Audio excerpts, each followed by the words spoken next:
All right, here we go. It's episode 117 of the Daily Puck Drop here on Friday, May 24th. Huh? How is everyone doing? Yeah, I'm standing up. Why? Because I sit too much and my knees and hips are killing me. And so I think I need to stand up the rest of the day. Hey, look at this. Boy got a new haircut. What do we think, huh? Look at that. That's a nice new haircut, isn't it? It was getting a little shaggy. You're probably saying, well, he doesn't look like he cut off much. I did. It's a little bit of a trim, a little around the ears, but a little shaggy. Okay. Shout out to my good friend, Sarah. Sarah, if you're watching, you're listening, thank you for the haircut. The beauty of Sarah, it's like a mobile cut. All you got to do is call her, email her. She whips on over, pulls up into your house, gives you a haircut right here, and then you're gone on your way. All right. She comes to your house. So here's what we're going to do. Travel cuts with Sarah. If you want a travel cut with Sarah, and it's affordable, $40 for men, $40 for kids, $50 for women. You just can email her. I'll put a little link here at the bottom here on YouTube. And then, of course, I'm going to tell you what the email is right now. SarahHair77@gmail.com. So Sarah, S-A-R-A, hair, H-A-I-R, 77@gmail.com. Travel cuts.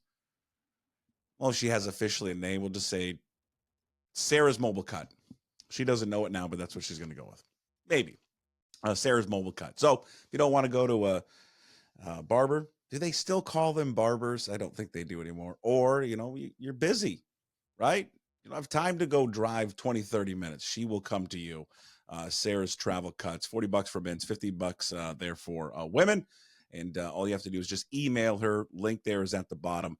SarahHair77@gmail.com. And you can look like Puck, which is a dork, by the way. All right, what do we got here planned for episode 117 of the Daily Puck Drop? It's a busy, busy Friday, by the way. We have our regular guests that are coming up later today. That will be a repeat visit with the great Ryan Divish of the Seattle Times. We'll find out about his travel schedule, the Armageddon that was the rain. And I was an idiot yesterday when we released the Daily Puck Drop, and I'm watching this. We released it early. We wanted it out before the Mariners game, and I'm like, oh, look at the weather. They're not going to play. There's no way they're going to play baseball. Well, they played, you moron. That's what happens when you're not a weather person. You don't know what's going on. So they played, but I wish they didn't play. They end up losing 5-0. We'll touch in on that here momentarily on the Daily Puck Drop. Monumentous day in college athletics. We'll touch on that right off the get-go. We'll get to Julio hitting 6, the Inside the NBA, a soundbite from Charles Barkley coming up, which just, again, appears to be the end of that fabulous program, which is just heartbreaking. As we always do every single Daily Puck Drop, we finish with Hey, What the Puck? Stories around sports, non-sports, and we'll get to that. And we got a voicemail. A new way to listen to that voicemail. And we'll get to that. And I failed to mention, we'll give you an update or a soundbite from Nolan Teasley. And we promoted that yesterday. And Nolan will be part of a Monday show that we're going to do kind of more focused just on the Seahawks and the NFL. And he is the assistant GM of the Seahawks. And he had some pretty interesting comments there about Jamal Adams. And that's where we're going to kick off right now. So he's assistant GM. Nolan has been there for 12 years, right-hand man there of John Schneider. And one of the biggest topics this offseason, because there's been a lot of smoke, is whether or not Jamal Adams would return to the Seattle Seahawks. Well, it appears that it's kind of getting a little bit closer to becoming a reality, which I think for a lot of people, especially my buddy Rob Staten, SeahawksDraftBlog.com, when I told him what Nolan said, he just was like, oh, I can't do it anymore. You can read into this anything you want, because someone's going to hear this and go, oh, it's kind of a nothing burger. John Schneider's kind of said something similar. They're never going to close the door on anyone, so this is what they're supposed to say. And I get that. I totally understand that. He came across to me yesterday as someone who was a little bit more, I think, ardent in terms of the thought that they want him back. And one of the biggest reasons they want him back is they just don't feel like he was used properly in the former defensive scheme led by Pete Carroll and Clint Hurt. That they just didn't utilize him the way that they envisioned when they acquired him, and then had the vision that they think Mike Macdonald will. So here is, I'll set it up, Nolan Teasley. Full interview will be released on Monday, our Memorial Day football show on Monday. When I just asked him, what's the line of communication between you and Jamal Adams? And if Jamal Adams were to come back, from a personnel standpoint, how do you envision him being used? We love his spirit. We love his competitiveness, the energy that he brings. We're always going to keep those lines of communication open that'll continue to be the case. We're certainly open to it until it's not a possibility anymore. It's a dynamic football player when you're talking about Jamal when he's healthy and at his best. So I would leave that up to the coaching staff. His ability to disrupt close to the line of scrimmage, my opinion, that's where he plays his best football in both phases. Really, as a blitzer, as a run defender, his ability to knife through and shoot gaps and again be disruptive. Man and match with tight ends, things of that nature. But ultimately, I think he's capable of a lot of different things, and that's the football player that you're acquiring. And I think we have a really good defensive staff headed by Mike, and to see what they would be able to do with the player that caliber would be interesting. See, it's that last part, at least for me, and I don't know if it stands out to anyone else, or if I'm reading too much into it. And listen, I'm guilty all the time of reading too much into stuff. But when I heard him say that it would be interesting to see what this staff would be able to do with someone like Jamal Adams, it just piqued my interest yesterday when we recorded the interview. And it's a fun interview, by the way. And I know everyone always says that, oh, it's a great interview. It's great. You're going to love it. And half the time, most people are full of shit. But it really was it really was a good interview. It's not all about football, by the way. I mean, there's a lot of X's and O's and personnel. But I kind of, what I wanted to know from Nolan was just peel the layers away. Like, what is it that you guys do? The working relationship between the personnel side, led by John, and the coaching staff. And now that you guys have a brand new coaching staff, we get into some family stuff, some background. He's from Ellensburg, Washington, so he answers the debate. Is it Eastern Washington or is it Central Washington? It's a fun chat. This is a guy that one day, whether maybe it's here or someplace else, is going to be a GM in the NFL. He is John Schneider's right-hand man. There is no decision that is made, that has been made here in the last couple of years since he's been elevated to that role, that he has not had his fingerprints all over. And really a personnel decisions, because he's had so many different roles recently, that he hasn't had direct input in, including Jamal Adams. Drafts, player acquisition. Just know this about Nolan. His background is just everything, anything and everything player acquisition. Trades, free agency, draft. And maybe one day, as I said, maybe it's here, maybe it's someplace else, he will most likely be running his own football team. And so I think it's a good listen. I think it's a good insight into the Seahawks thinking. I think it's a good insight what you heard there about Jamal Adams. A lot of times when these rumors came out, I just thought it was kind of just a bunch of smoke, and it was really kind of nothing to it, that there would be really no interest between the Seahawks and Jamal Adams. But I listened to that and listened to other people talk, and Garofolo's kind of been all over that as well. It does feel like there's some genuine and like real interest in bringing him back. And I think part of it is, I think it's twofold. I think from a personnel standpoint, right? And there's two different divisions within any football organization, right? There's the coaching side, and then there's the personnel side. And I think that, a lot of times they all work together and they work perfectly fine. But like any business, any relationship, there's always going to be disagreements. Always, of how you've handled something, how you perceive a player or a product or maybe a business venture. There's always going to be disagreements. And it's not uncommon that personnel people and coaches have disagreements over the use of a player. It's just common. Like Personnel side sees a player, they acquire him, they envision what that role is for said player. They hand it to the coaches. Here's what we like about the player. Here's how we think we can use him. And the coaches look at it and go, well, we don't see it that way. And there's going to be odds. I don't think there's going to times be like a brawl and fisticuffs, but I do think it gets heated sometimes. And we got into that a little bit. I mean, he didn't, peel the onion back too much on that kind of stuff. Not specifically about Jamal, just about any type of player. But there always will be that kind of stuff where a coaching staff doesn't feel like maybe the personnel department is giving them the players that they need to execute their system. And then the personnel side handing the coaches a player and saying, this is how we envision him fitting into the system, use him that way. And then the coaches don't use him that way. I think it's safe to say that there is something with that with Jamal Adams in when they acquired him, when they got him from the Jets, that the personnel side saw a player that is unique, that they could use a certain way, a dynamic football player, fast, aggressive, physical, and wanted him used in such a manner. And then I think the coaching staff got him, and for 1 year, for that Atlanta game, they used him a certain way, and then they stopped using him that way.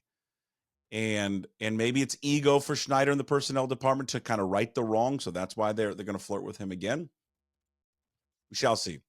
But I think Teasley's answer to that is that they are in serious consideration of bringing him back. And if they do bring him back, he's not playing safety. They have safeties. They're fine. They're going to play him at the line of scrimmage. They're going to play him as a linebacker. And they are going to use, which he does have a skill set of being at least physical and fast at the line of scrimmage. And that's his best attribute, is playing inside the box. And it always was. And I think Pete Carroll knew that.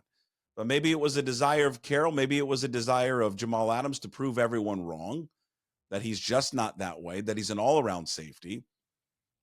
And I get it. You want to prove that to people, but his strength was more at the line of scrimmage to play more of a linebacker.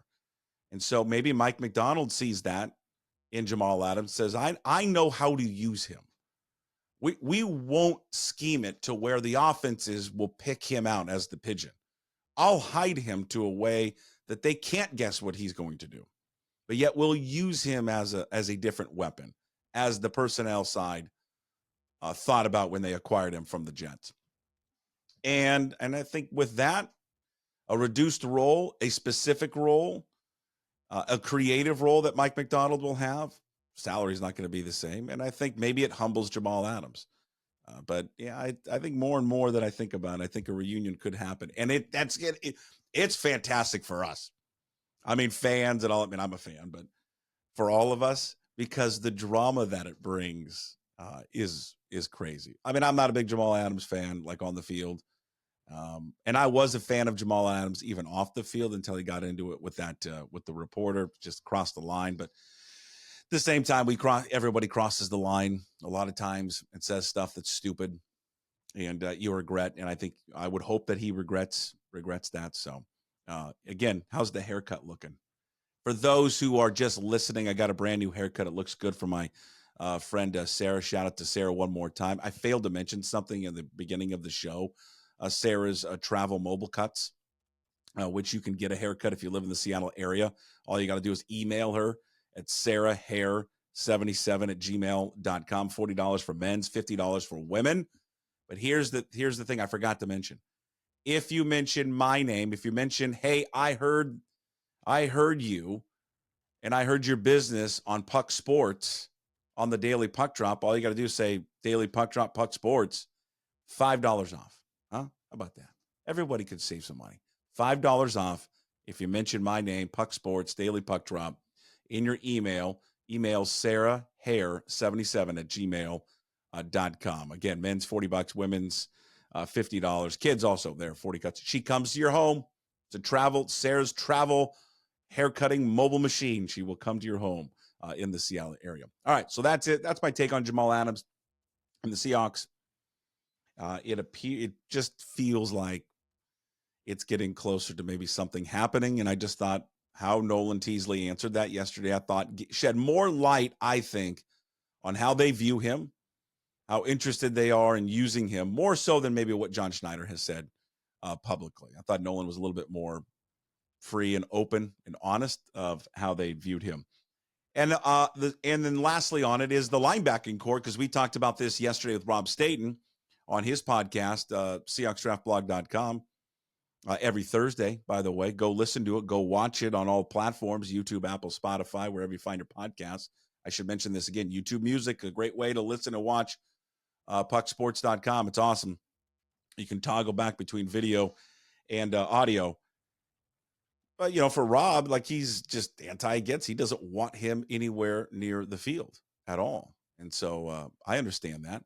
But as Rob acknowledged, this linebacking core for them is weak. It's real weak. And there is not a lot of depth. Those two guys, Baker and Dotson, go down with an injury. There's nothing behind them, guys. It's John Radigan. And no disrespect to John, especially with Memorial Day coming up, Army guy. It's just not good.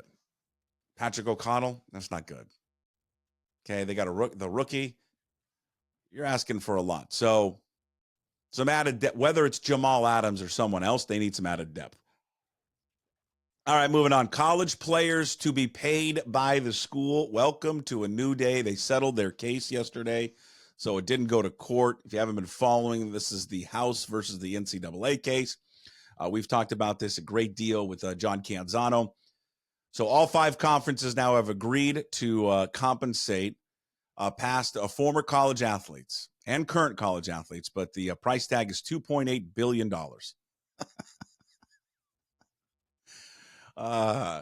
And what this was brought by was House, who is a swimmer, and I'm blanking on his first name, was a swimmer at Arizona State University, who brought this because he was speaking on behalf of other athletes who did not get to have access to NIL before 2021. I'm going to get to that in a second, because you know what, athletes, life ain't fair. And just because you didn't get to have something doesn't mean you got to turn back around and sue and now get something. It really remarkably is one of the dumbest things I've ever. You want to put forth new legislation now to compensate athletes directly, fine. But the people that played 5, 6, 7, 8 years ago, why do you benefit from it? It makes.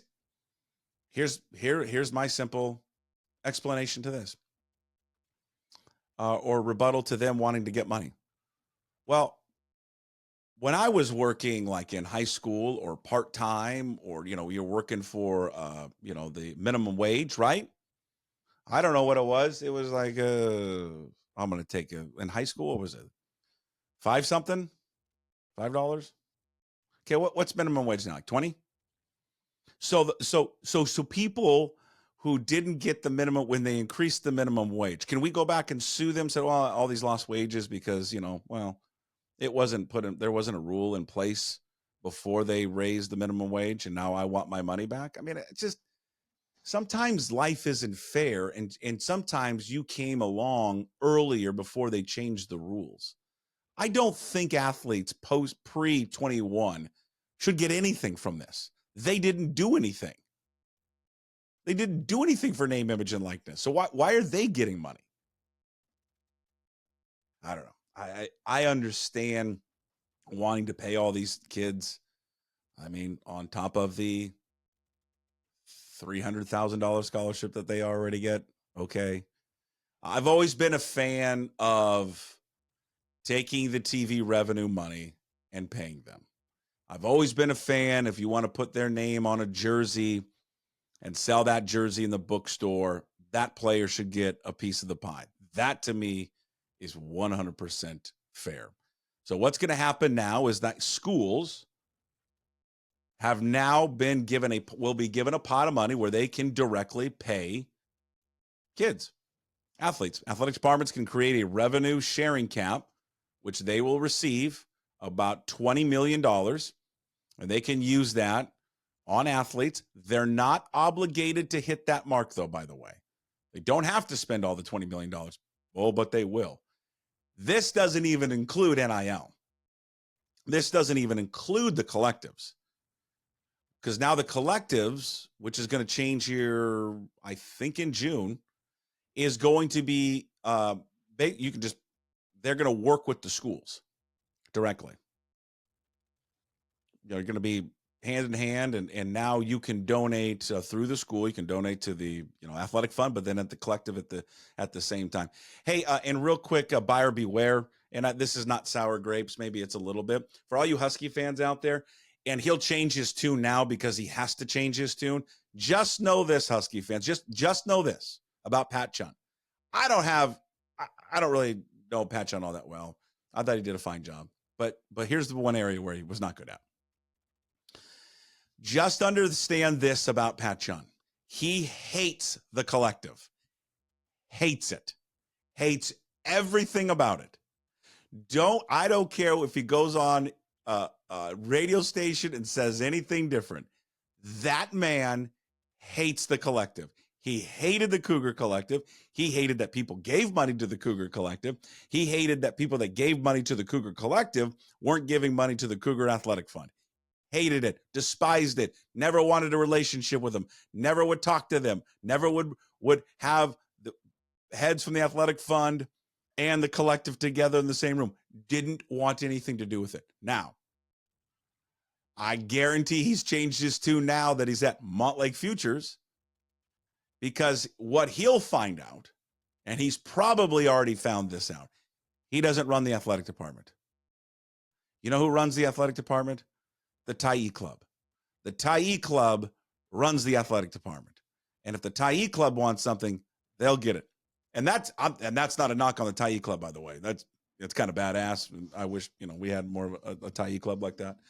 The Tyee Club has been doing a collective for about 150 years, okay? Ever since they've had athletics over at the University of Washington, the Tyee Club has been paying players. And that's just a fact. And it's not sour grapes, and don't get all up in arms about it. It's and let me just say this before you Husky fans, or you get mad at me. Nothing wrong with it. Not for me. I like the old days where you're like paying guys under the table, the $100 handshakes. And the who was the Tosh Lapoy with the money in the cup. I mean, I love that stuff. I get a kick out of it. I think it's funny. But they have been paying players forever. That's why their collective has been kind of ahead of the game, is because the Tyee Club is the collective. They're the people that have been doing it forever. They had the business model. So I'll say this he will never pitch a fit about the collective at Washington. But know this, Husky fans, alums, Tyee Club members, he hates you. He hates everything about you. He despises it. But he will change his tune, because he knows if he doesn't, you'll fire him, as you probably should. But just know that little note there on Pat Chun. The man is a walking hypocrite when it comes to this stuff. He does not care for the collectives, because in his world, that collective you give to the collective is taking money out of donating to the athletic department. I got on just a tangent there. My bad. The biggest thing that kind of comes out of this, now that you're able to basically just pay athletes with this slush fund of $20 million, is what happens to Title IX. Title IX was constructed in 1972 to have equal and fair play between men and women at the collegiate level and sports. Does that include pay? And this is going to be the real big sticking point, because it's a sticking point. Now, we saw it with the WNBA. Equal revenue. How much between men and women's sports? How bothered were a lot of people with what happened with when Caitlin Clark's salary came out. But people failed to realize she plays in less games. They do not generate revenue on the women's side of sports. She's not going to be paid like a man. Now we're going to see what happens here, because when schools get this pot of money, how do they divide it up? Where is that money going to be spent? They have got $20 million at their disposal to buy players. where do you think the majority of that money is going to be spent on? Not on Olympic sports, and it ain't going to be on women's sports. It's going to be on two sports. It's going to be football and men's basketball. And you're going to say, well, that's not fair. Well, it is fair. It's called capitalism. And those two sports generate revenue. They're the ones. This is why we're here today. It's because of college football. They are entitled, really, college football is entitled to all of it. Should be, because they're the ones that are bringing in all the money in order to have all these sports. But it is going to cause an issue on college campuses because Title IX, you have to provide equal treatment for female athletes, and it is going to be a big issue, and it's going to be a big mess. And they just keep, as we add all these things now, we just keep creating, I think, bigger messes. And we are far from this being solved and being over with. A lot of people saying, oh, this is a great day. It's a good day for the college athlete because they're going to get even more money on top of the scholar. They got 3 now arms of revenue now. This revenue sharing through the TV media partners, which they're going to get money from now, the collectives, and scholarships. That's 3 arms. And it's go look at a scholarship, how much these guys are getting through that. So I think the biggest thing has always been for me is you just increase the stipend for the scholarships. But again, capitalism, everybody wants theirs, and it's just going to keep getting more and more and more money and all that. I think I overheard my wife, the CEO, saying this today to our 10-year-old, and she's right. And it's whatever. I like the white picket fence and I like black coffee and reading the newspaper, but college athletics is over as we know it. Completely done. It's today, yesterday's ruling is official. Amateur athletics, college sports as we know it, is officially dead. What you have now today is professional sports at the collegiate level. That's what it is. And that's how it should be discussed moving forward. Professional sports, because that's what they are.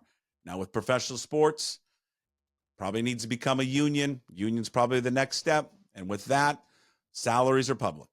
And these players and these families need to start accepting that their salaries and what they earn is going to start to becoming public, because you want to be treated like a professional. That's how you're going to be treated like a professional. Over the Mariners, though, real quick here on the Daily Puck Drop, hashtag the DPD.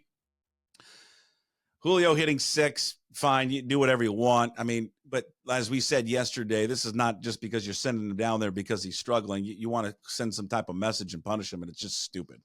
I don't know. It's dumb to me. He's your best player in your team. I know he's struggling, but moving him down to the 6 hole, and I'm not going to overreact to just one game. It's not going to help him do anything. He leads the team in hits. Hit him leadoff, for God's sakes. I don't know. But what I don't like about it is you're punishing him while at the same time, as I said yesterday on the show, you don't punish Mitch Garver. Mitch Garver is hitting cleanup, and he's hitting 184. Mitch Garver's got no business playing. None. But yet you just... I've always felt this. I mean, I think Scott Service loves Julio, but I over the last few years, I've never seen, and maybe there's something behind the scenes, and if there is, I apologize.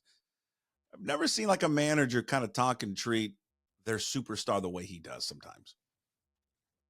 I don't know. He calls them out on errors, and more so than he does other players. And maybe you're watching and listening to this and saying, well, he should be treated the same. Yeah, no. Superstar players aren't. I'm not saying you hold his hand, but you don't publicly embarrass him. And I think there's been some times that Scott Service has done that. I mean, I like Scott, and I think there's some times that he has made a mental error out there and has embarrassed him. I think to a degree that a player of that stature doesn't need to be embarrassed. Now, if there's something going on behind the scenes that we don't know about between Julio and Scott, then you take it all back, because we don't know all the information, but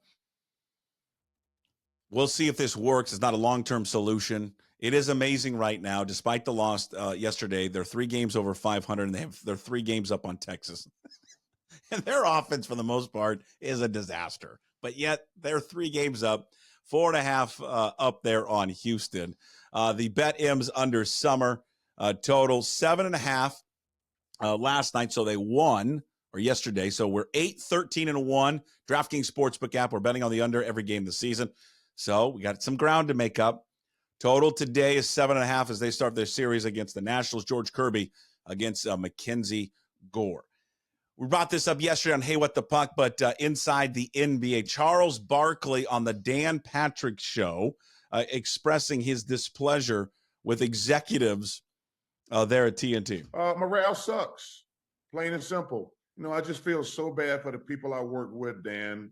These people have families, and I just really feel bad for them right now. These people I work with, they've screwed this thing up clearly, and we don't have zero idea what's going to happen. I don't feel good, I'm not going to lie. My two favorite wines are Inglenook and Opus, and these clowns I work for, they've turned us into Ripple and Boonesfarm and Thunderbird. Like, we got the best studio show. And it's so funny, we just won the best studio show, but these fools turned us from Inglenook and Opus into damn Boonesfarm and Ripple. It's crazy. God, he's got the best quotes ever. It is crazy. I didn't really know. I don't think anybody really knew behind the scenes what was going on, but I think as Charles kind of points it out there, that it feels like TNT just effed this thing up.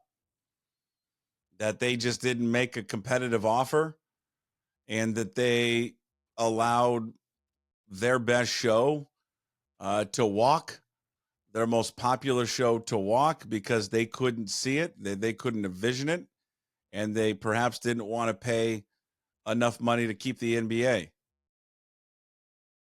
That feels like a familiar story.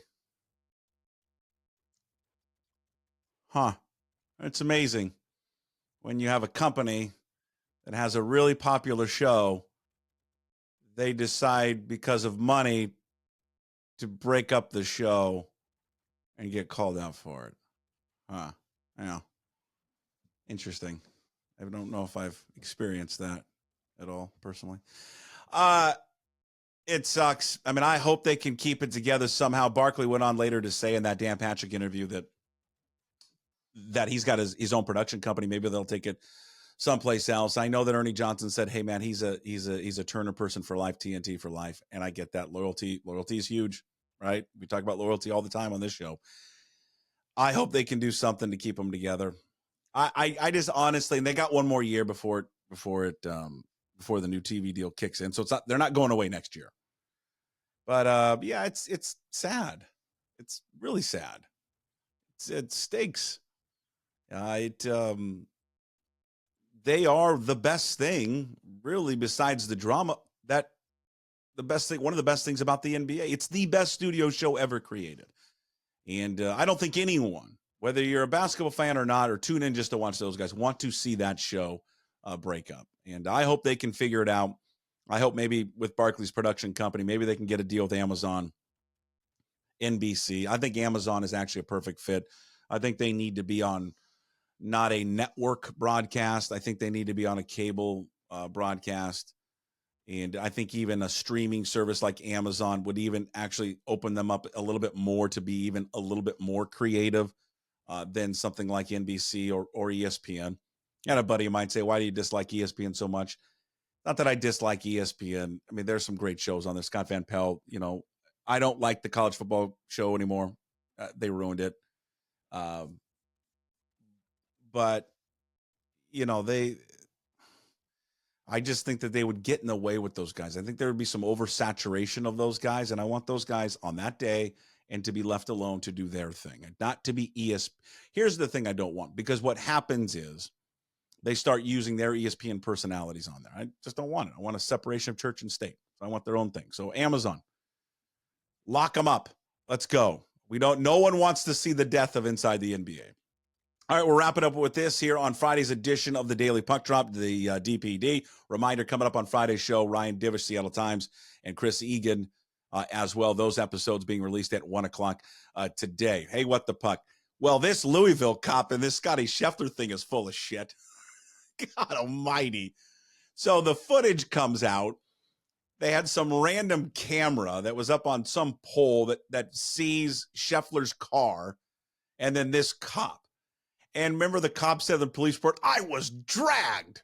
and I suffered cuts and bruises and scrapes and injured wrists and $80 pants were torn apart beyond repair. Watch the video and for yourself. Nothing happens. He pulls up. The cop is running after him. By the way, Scheffler's going like 5 miles an hour. The cop runs up to him and stops, like beats on the window. Scheffler stops immediately.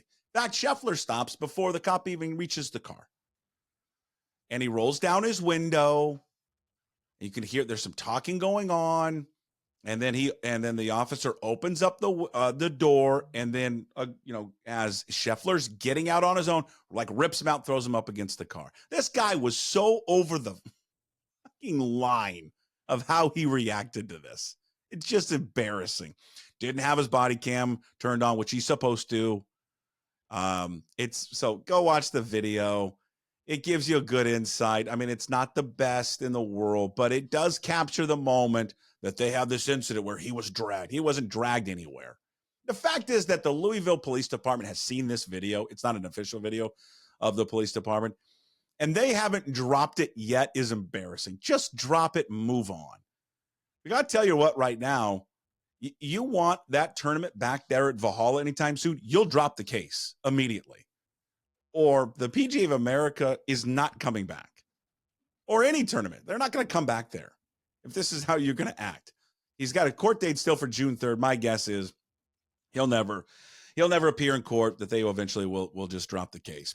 Sad day today as we record this Friday, May 24th. You're like, what? Because you're talking to us? No, that's not why. It's the officially, I feel like we've done this a few times though, officially the end of the Pac-12 Network.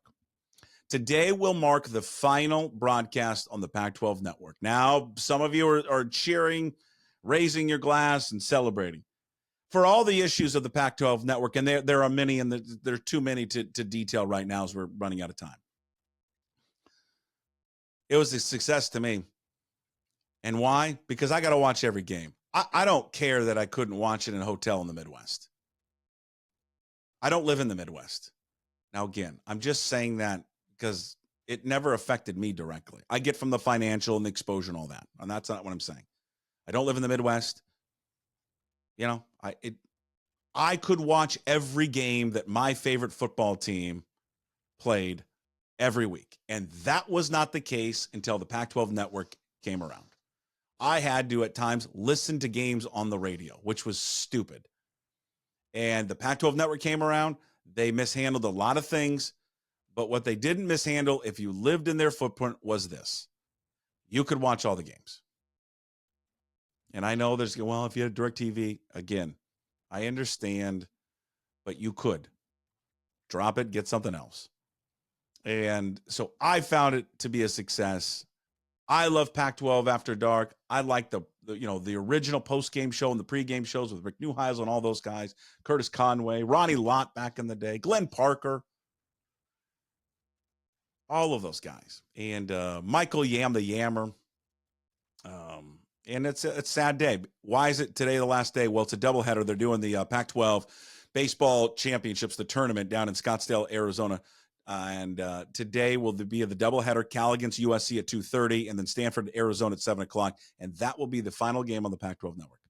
Will be that game, Stanford and Arizona, as we know, the Pac-12 Network. And I mentioned this to John Canzano on Tuesday's show with him in the podcast. As great as college football has been for the Pac-12, Pac-10, the history, Pac-8, basketball, what a rich history of baseball in this conference. Mark McGuire, Barry Bonds, Mark Pryor, Oregon State's run, Willie Bloomquist, who I saw yesterday because he's the coach at Arizona State. Just so many. Jackie Robinson changed baseball. Yeah, there's just so many great players that have come through this conference. So a sad day. Shout out to my guy Roxy Bernstein. He's on the call for the network today. No robot umpires in 2025. I guess they've been using the automated ball strike zones in the minors since 19, but they can't agree on what they would use in 25. I don't know. It's been working in the minors. Why can't we just take that and bring it to Major League Baseball? I guess I was reading an article today. One sticking point, and would be my sticking point, not to get rid of umpires, is catchers or people in baseball like the idea of catchers being able to frame the ball and that they think it's an art to it. Oh, I don't know. Yeah, weird. There's human elements to sports. This is why I'm not a favor of the automated ball and strike zone, but whatever. I'm going to die on my hill screaming at the clouds. There's a human element in sports, and you don't got to be satisfied every time you leave a game. And there should be blown calls, and it's a part of sports. But they want pitchers to be able to frame, and it's a disadvantage to those pitchers that can frame. So that's been kind of one of the bugaboos with it. Voicemail. We have a voicemail today. It's an old friend, Jim Nance of CBS is back. But I'm not going to play it here.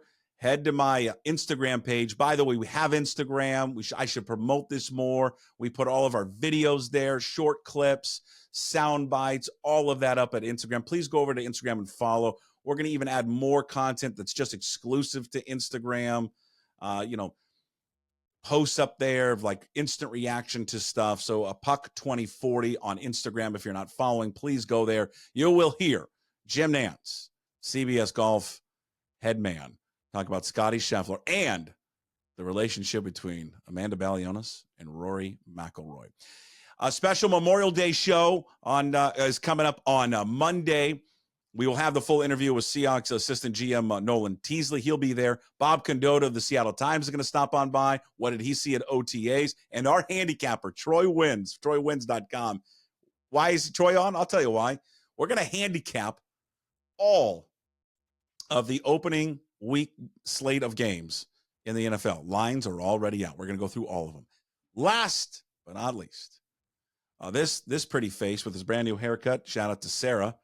$5 off right now if you say Puck Sports or the Daily Puck Drop. If you go to sarahhair77@gmail.com, traveling haircut specialist in the Seattle area, $40 for men and kids, $50 for women, $5 off if you say Puck Sports sent me on the Daily Puck Drop, sarahhair77@gmail.com. But this pretty hair, this pretty face, going to be on TV on Sunday night with Aaron Levine, 10:30.